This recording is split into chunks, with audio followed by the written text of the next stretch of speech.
Corruption dominates every state of our nation.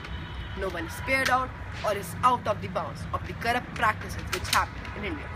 And so are the cops or the police force of our nation. The esteemed service that started on 17 August 1965 to maintain law and order have just become a puppet in the hands of Indian politicians. The cops succumb in these political pressures, and instead of policing the implementers of law, they have become the implementers of politicians' will.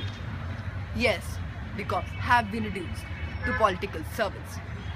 Today, an accused of heinous crime gets released by a mere phone call from the top minister.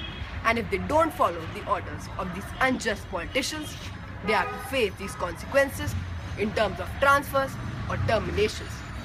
Even some cops at special duties are found to be providing security to these politicians and their family. And if not politicians, some are assigned duties to give security cover to the non-political people recommended by these ministers.